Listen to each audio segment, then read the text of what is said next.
Alex, so we're decked out in our pink for the Cherry Blossom Festival, but you're saying that tie isn't pink. I think it's salmon.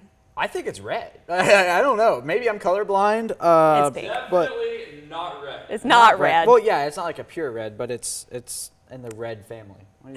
Have you been at the Cherry Blossom apparently Festival not. yet? Yeah, so I was down there in the food truck area earlier today. There were a ton of people. The lines were just very long, and it's still going on right now. Just down that street there, and it's a nice afternoon in downtown Macon. The current temperature is 70 degrees, but the air is very dry. The dew point is at 21.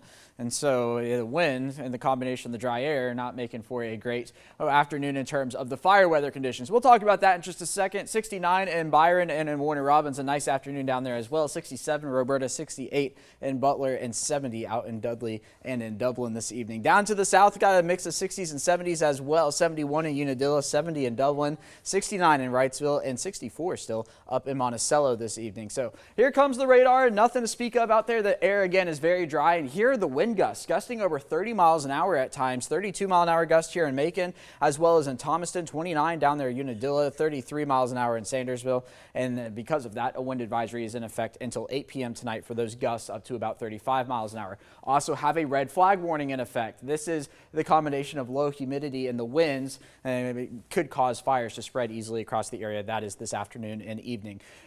Tomorrow we will be looking at somewhat similar conditions. The air a little more moist, the winds not as strong, which means we're not going to have any types of fire weather alerts, but still starting off rather cool in the morning hours. Then right back into the upper 60s, low 70s for your Sunday to round out the Cherry Blossom Festival, and then into next work and school week. A few more clouds waking up Monday morning. Still cool, maybe even a few 30s sprinkled in, but by the time we get to Monday afternoon, we will be well into the 70s. And on into the work week, a quiet Tuesday as well. It's not until Wednesday where our eyes really turn to the west.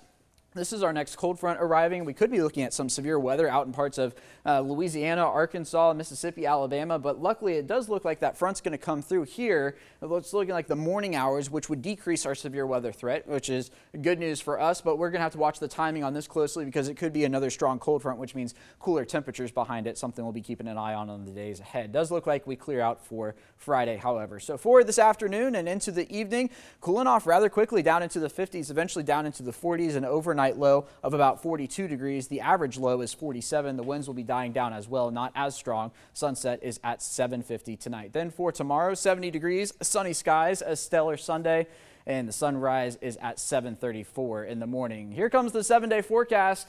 70s for Sunday and Monday, then back into the middle 80s for Tuesday and Wednesday before that front arrives on Thursday. And April begins on Friday with high temperatures returning back down to the 70s by next Saturday. A 40% chance of rain on Saturday. But again, watching Thursday closely to see if we have a storm risk there. Connor Hines, the trophy was in town, but blooper was missing. Blooper was missing. We've got more on that in just a minute because Alex is very distraught about it. We continue the countdown to